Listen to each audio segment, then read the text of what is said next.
He said he needed to disappear for a while.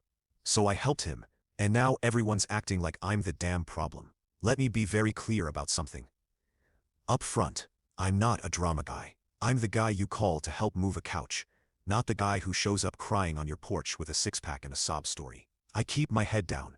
I pay my bills. I try not to piss people off unless they really, really deserve it. So when my phone lit up that Thursday morning with a voicemail from my sister-in-law Emily, I didn't think much of it until I played it. Hey, this is Emily. I don't know if you know yet, but something's happened. Can you call me when you get this? No follow-up, no details, not even a call me back ASAP. Just a soft, fake calm voice like she was ordering coffee instead of potentially blowing up someone's life. I listened to it twice, just to make sure I wasn't missing some hidden message. Nope, same vague spineless tone both times. I texted her. Me, what happened? No reply. Tried calling her. Straight to voicemail. So I did what any guy with an overactive sense of loyalty and a bad feeling in his gut would do. I called Nate. No answer. Tried again. Still nothing. By the time the third call went unanswered, I was already halfway out the door. Nate and I go back almost 15 years. He's not just my best friend. He's more like a brother. We met working the same miserable security gig in college and somehow just stuck. He's always been the good guy, the quiet one, the one who gives people the benefit of the doubt even when they don't deserve it. Which unfortunately describes Emily to a T. They'd been together 2 years. She's my wife's sister, which meant she was family by default but barely tolerable by choice. Don't get me wrong. She's got the polished act down to a science. Sweet in public. Smiles at all the right times. But underneath it, cold, calculated. The kind of person who could light your house on fire and then cry because the ashes ruined her shoes. So yeah, when Emily said something happened and Nate wasn't answering his phone, my gut knew. My brain was still catching up. I pulled up to Nate's apartment about 20 minutes later. His car was in the lot. Lights off, curtains drawn. It looked normal. Too normal. I knocked on the door. Nothing. Knocked again. Harder this time. Still nothing. I called out, "Nate?" No response. Now this is the part in the story where people always say something felt off. But I didn't get that eerie horror movie vibe. It wasn't a feeling. It was just math. Nate doesn't ignore calls. He doesn't ignore knocks. He sure as hell doesn't go radio silent after his girlfriend leaves cryptic voicemails. So I walked around to the back patio, and that's where I saw the glass. Shattered. Not a huge mess. Not like someone had smashed in with a bat or anything. But a clear crack in the sliding door, like it had been forced open from the inside, or outside. I couldn't tell. What I did know was that it wasn't new, and it hadn't been like that the last time I'd been here. I slid the door open carefully. It groaned like it hadn't been touched in days, which was probably a lie. Inside, the place was weird. Not wrecked, not robbed, just wrong. The TV was off. The laptop was sitting open on the table, battery drained. One sneaker near the couch, the other missing entirely. A half-eaten bowl of cereal on the counter, crusted over. It looked like someone left in the middle of doing nothing. Like life just paused mid-motion. The fridge was still humming. The lights worked, but the energy was gone. Like whoever lived here had already mentally checked out before they physically followed. I walked through the place slowly. No blood, no broken furniture, no signs of a struggle, just drawers pulled halfway out, a suitcase open on the bed, half-packed. The weirdest thing, the framed photo on the bookshelf, the one from my wedding, Nate and Emily grinning like idiots, was face down. It hadn't fallen. It had been placed. Clean. Intentional. That's when it hit me. He left. Nate left. Not for groceries. Not for work. Not to cool off. He was gone. And not in a panic either. This was a conscious bolt. A deliberate ghosting. A slow burn exit plan executed quickly. And the only person who might know why.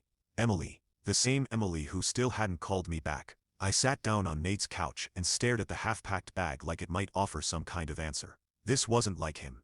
Nate doesn't run. Nate talks. Even when things are messy. Especially when they're messy. And now, radio silence. That's when the anger started to creep in. Quiet. Slow. Not explosive but sharp enough to make my jaw lock. What the hell happened? What did she do? I started scrolling through our last texts, like maybe there was a clue in there. A week ago he'd sent me a meme about work. 2 days ago a picture of some whiskey he was planning to try. Totally normal. No hints of anything spiraling. So what changed? That's when my phone buzzed. Emily. Emily. We need to talk. Don't hate me. No explanation. No apology. No context. Just that. I stared at it for a while. Probably longer than I should have. And just like that, I knew. Whatever she did, Nate wasn't coming back from it. That was the first time I saw her cheat. And I let it slide. I still remember the night Nate met Emily. It was my wife's birthday, back when we still did big celebrations, the kind with overpriced cocktails and bad decisions.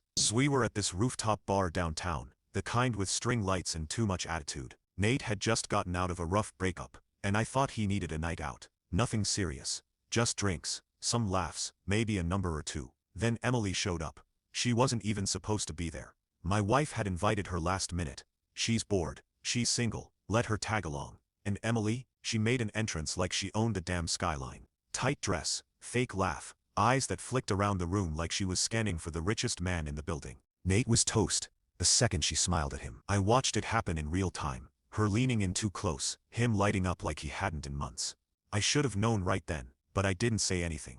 I told myself it was harmless. She was my wife's sister, Nate was my best friend. What's the worst that could happen? They started dating a week later. At first it looked good, like suspiciously good. Emily turned on the charm, full throttle. She baked cookies for his coworkers. She learned the names of his favorite football players.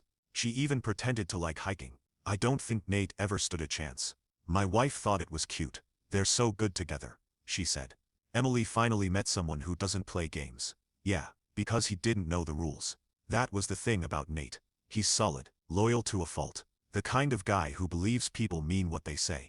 The kind of guy who thinks love is about showing up, listening, making it work, even when the other person's clearly half checked out. Emily loved that about him, until she didn't. The cracks showed early, but they were subtle. At first, she started canceling plans a lot. Work's been crazy. Then she got cagey with her phone. Started guarding it like it held nuclear codes. Once, during a dinner at our place, she left the room to take a call. And when she came back, she looked like someone had died. Nate asked if everything was okay. She smiled and said, "Just a client being dramatic." I saw the caller ID before she picked up. It said Ben with a heart emoji. I said nothing. Later that night, I told my wife. She rolled her eyes.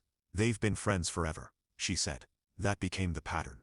I'd noticed something, a weird tone, a lie that didn't quite line up, a little too much attention from a guy she claimed to barely know, and my wife would shrug it off.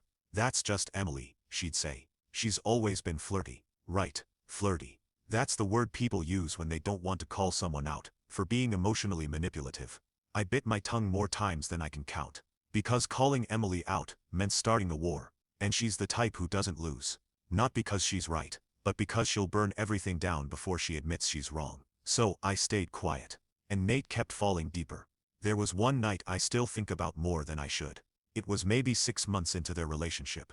We were all at a friend's party. Backyard, bonfire, cheap beer, the usual. I caught Emily outside, off to the side, whispering to some guy I'd never seen before. Her hand was on his chest. His hand was on her waist. It wasn't nothing. They didn't see me. Or maybe they didn't care. 10 minutes later, she was back at Nate's side, laughing like nothing happened. I pulled her aside. "You want to explain what that was?" She blinked, didn't even pretend to be confused. "He's just a friend. Friends don't usually grab each other like that." She leaned in, voice low, eyes sharp. "Are you spying on me now?" I stared at her for a beat. I thought about telling Nate, about blowing the whole thing up. But I didn't.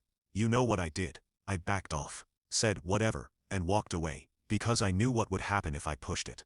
She'd flip it on me, turn my wife against me, make Nate think I was jealous, or controlling, or some other manipulative garbage she could spin in her favor. And I told myself, maybe it really was nothing. Maybe I was just seeing it wrong. Maybe I wanted to see something wrong, because I never really liked her.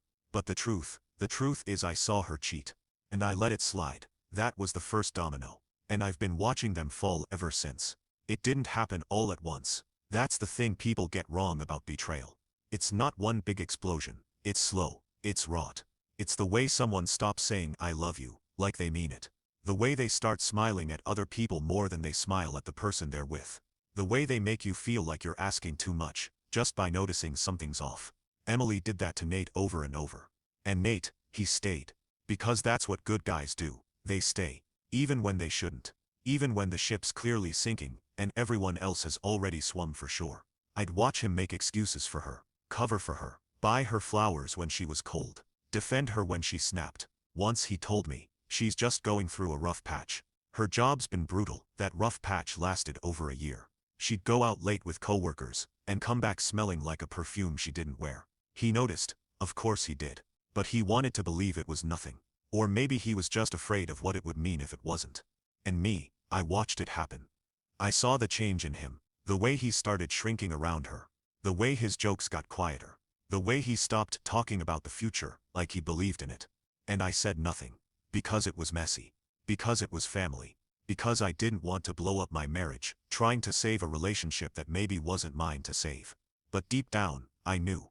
I knew what she was. I just didn't want to be the guy who said it out loud. Until the voicemail.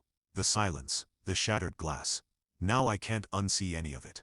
Because hindsight is cruel like that. That was the first time I saw her cheat. And I let it slide, and that was the night I helped him disappear. And I've never told anyone, until now. Nate's the kind of guy who'll take a gut punch, and still smile at the person who threw it. Not because he's weak, he's just built that way. Patient to a fault. Loyal past the point of reason, and way too forgiving. So when he finally showed up at my door, eyes red, voice shot, hands shaking like he hadn't slept in days, I knew something had cracked. He didn't knock, just walked in. I was in the kitchen, messing with the coffee machine even though it was 10 at night. He closed the door behind him, leaned on it like it was the only thing holding him up, and said, "She's been cheating on me." I didn't ask, "Are you sure?" Didn't say with who. Didn't even pretend to act surprised. Because I wasn't. I just asked, "How long?" He laughed. Or tried to. It came out like a cough, soaked in disbelief. At least a few months, maybe longer. I don't even know anymore. He sat down at the kitchen table like his body couldn't hold the weight of what his brain was carrying. And then he pulled out his phone. No words. Just handed it to me. The screen showed a text thread between Emily and some guy named Jason. It didn't take long to figure out what I was looking at. No emoji-filled sexts or trashy pickup lines. Just cold, clean intimacy. The kind that doesn't need spelling out. Things like, "I hate pretending I'm happy at home. You make me feel like myself again." Last night was exactly what I needed. Dozens of messages. All while she was still posting pictures of her and Nate on Instagram, smiling like she hadn't already chosen someone else. I scrolled through them in silence, my stomach tightening with every line. She left it open, Nate said quietly. I wasn't even trying to snoop. I was going to set an alarm on her phone. Saw the preview pop up. He rubbed his face with both hands. I don't know how long I stood there. I just couldn't believe it. But he did. Deep down he already knew. He just didn't want it to be real. I handed the phone back. "What do you want to do?" He looked at me like I'd asked him how to fix the ocean. "I don't know, man. I don't even know who I'm looking at anymore. I thought I was building a life with her. Turns out I was just background noise." The anger didn't hit him all at once. It came in waves, quiet rage, shame, grief, then back to rage. I didn't say much. Just sat there with him while the world he thought he had collapsed in on itself. Later that night, after he crashed on my couch, I went upstairs and told my wife. She was brushing her teeth, half distracted, scrolling on her phone. "Emily's cheating on Nate." She didn't even look up. Just mumbled. "What?" I saw the texts. He showed me. Her eyes flicked to mine in the mirror. And there it was. Not shock. Not horror. Just resignation. Like she'd known. Or at least suspected. "She's been messy lately," she said after a pause. "But that doesn't mean we should get involved." "Messy," I repeated. "That's what we're calling it." "She's my sister," she snapped. "This isn't our business." "The hell it's not. Nate's my family too. And you helping him blow up his relationship is going to fix what? Exactly. You think Emily's going to take the fall quietly?" And something inside me shifted. Not hate, not even betrayal. Just disappointment. She knew. Maybe not everything, but enough. And she stayed quiet because it was easier, just like I had. The next day, Nate went home to pack a bag. Said he needed time to think. Said he didn't want to make any decisions while he was still raw. Then he vanished. No calls, no texts, nothing. 3 days went by. I went by his apartment. Car was gone. Mail piling up. His landlord hadn't seen him. Emily wasn't answering my messages. She acted like nothing happened. Like Nate going radio silent was totally normal behavior after having his heart gutted. Then the call came. Blocked number. I answered it fully expecting spam or a scam or maybe some idiot trying to sell me insurance. It was Nate. "Hey, it's me. Where the hell are you?" "I'm fine, just not here." There was noise in the background. A bus maybe. Or a train station. Somewhere loud, full of strangers. "I can't stay, man," he said. "I can't do this anymore. Everyone thinks I'm crazy for walking away. But staying feels like swallowing glass." He didn't ask for permission. Didn't ask for help. Just told me.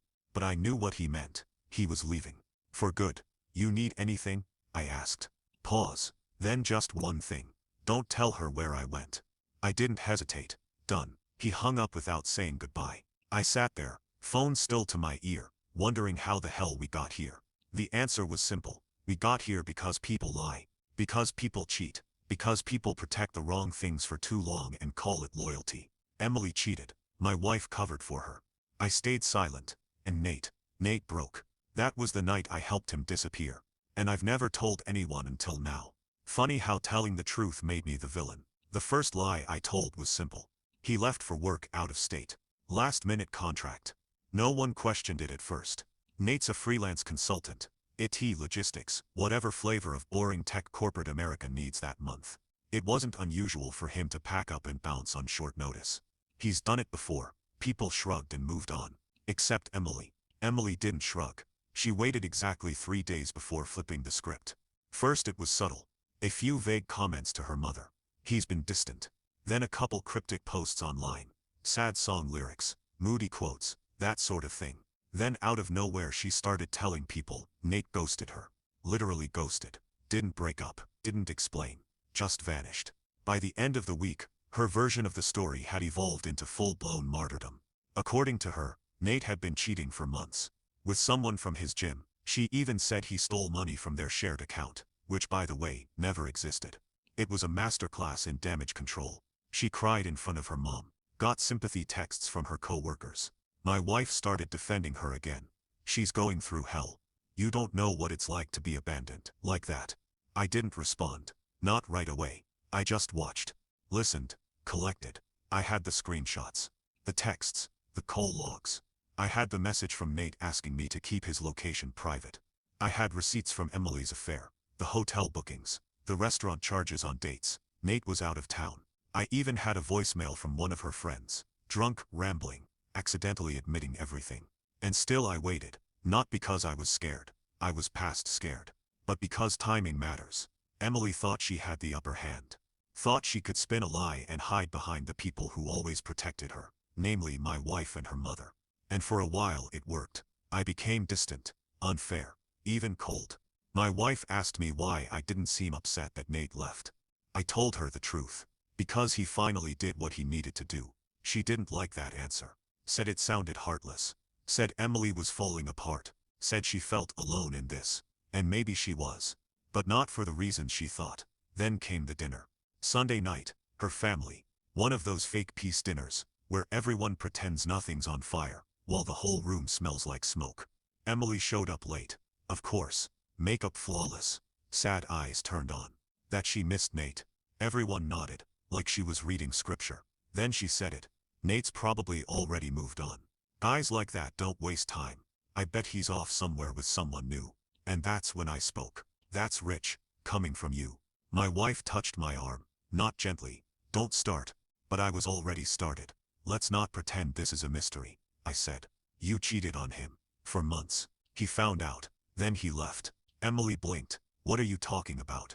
I looked her dead in the eye. You know exactly what I'm talking about. Her mask didn't crack. Not even a twitch. Instead she played the one card she always had in her deck. The victim. You're seriously accusing me of that? After everything he put me through. Everything he put you through. I raised an eyebrow. Like trusting you. Supporting you. Believing your crap while you sneaked around with a married guy from your office. Her mouth opened. Nothing came out. The table went full mute. My wife stood up. That's enough. No, I said. I've been quiet. Too quiet. You all want to play dumb. Go ahead. But I'm done pretending she's some poor abandoned angel. She blew it, and Nate walked away with more dignity than she ever deserved. Emily stood too. Voice trembling. Hands shaking. You have no idea what went on between us. You're just bitter. Just looking for someone to blame. No, I'm just not scared of your spin anymore. She stormed out. Everyone else just sat there. Faces blank. Plates untouched. My wife didn't speak to me for 2 days. When she finally did, it wasn't an apology. It was a quiet explosion over breakfast. You humiliated her. She humiliated herself. I just stopped covering for it. She's my sister. And Nate's my brother. That doesn't justify what you did. What I did. I repeated. You mean telling the truth. You picked him over us. No. I said. I picked integrity over bullshit. That was the last real conversation we had for weeks. The house went quiet, tense, cold. She started sleeping with her back to me. I stopped trying to change it. Emily went full scorched earth. Told everyone I was manipulating things. Said I faked the screenshots. Said Nate left because I turned him against her. It didn't matter that none of it made sense. People believed her. Or they pretended to. Because it was easier than admitting they'd been duped by a woman who weaponized victimhood like it was an Olympic sport. I didn't fight back. Didn't argue. Didn't post receipts. I just went silent. Because when you know the truth, yelling it doesn't make it louder. It just makes you look guilty. Let people believe what they want. Let them whisper. Let them point fingers. I didn't need validation. I just needed out of the noise. And in that silence, I realized something brutal but freeing. People would rather believe a pretty lie than an ugly truth. Especially when the lie comes with tears and mascara. So yeah, Emily cheated. Nate left. I told the truth. And now I'm the villain. Funny how telling the truth made me the villain. She lied. She cheated. She blamed everyone but herself. And I'm the villain. Fine. I'll own that. It's been 7 months. Long enough for people to stop asking questions. Long enough for the whispers to shift from scandal to silence. And long enough for me to finally sleep without feeling like I'm bracing for impact. Nate's gone. Not in the dead or missing sense. Just gone. New state. New job. New number. He texts once in a while. Updates me about work, weather, random crap that doesn't matter. Which is exactly how I know he's okay. When someone starts talking about the mundane, again it means the bleeding stopped. He's good. Or getting there. That's enough for me. Emily, I haven't seen her since that night. The family still pretends she's the victim. My wife still pretends she believes them. We talk, me and her. Not a lot. Not deep stuff. Just logistics, calendar updates, passive-aggressive exchanges about groceries. It's like living with a polite stranger, who knows exactly how you take your coffee but forgot what your laugh sounds like. The truth? We haven't been the same since Nate left. Maybe we never were. Maybe it just took the fallout to reveal what was already rotting under the surface. She didn't leave. I didn't ask her to. But we're not us anymore. We're just two people who share a mortgage, and a history, and not much else. I think we both know it's ending. We're just too tired to tear it all down right now. Her family barely looks me in the eye anymore. I went to her niece's birthday party a couple months ago, out of obligation, not desire. The room went cold when I walked in. Nobody said it out loud, but the message was clear. That's him. That's the one who ruined everything. I didn't argue, didn't defend myself, just handed over the gift, smiled at the kid, and left early. Because peace, real peace, isn't loud. It doesn't show up with a speech or a mic drop. It's quiet, subtle, boring even. It's walking into a room and not needing to be understood. It's knowing you told the truth, and letting people lie about you anyway. It's losing people you thought mattered, and realizing you don't miss them at all. I used to replay everything in my head. The texts, the fights, the moment Nate showed up at my door broken in ways I couldn't fix. I'd lie in bed thinking, maybe if I said something sooner, maybe if I pushed harder, maybe if I burned it all down, the first time I caught her lying. But that spiral ends in the same place every time. I didn't betray anyone. I just stopped protecting the wrong person. There's this idea we're fed, that doing the right thing will feel good, that justice is clean, that standing up means you'll be applauded. But the truth is messier, louder, and lonelier. Doing the right thing made me the bad guy in a story I didn't even write. And I've made peace with that. Because at the end of the day, I didn't save the world. I didn't fix the system. I didn't even get the girl. But I didn't let Nate drown alone. That matters more than being liked. More than being forgiven. More than being welcome at family dinners. And as for Emily, she sent me one last voicemail a couple months back. I never listened to it. Didn't need to. I already knew what it would be. Some twisted mix of blame and guilt, and maybe a little self-pity wrapped in a soft voice, designed to sound sad, not sorry. I kept it for a while, just because I wasn't ready to delete it yet. Tonight I finally was. I scrolled to her name, held down the message, hit delete. Gone. No closure. No fireworks. Just a blank space where her voice used to live. And that felt good. Not dramatic. Not victorious. Just clean. So yeah, she lied. She cheated. She blamed everyone but herself. And I'm the villain. Fine. I'll own that.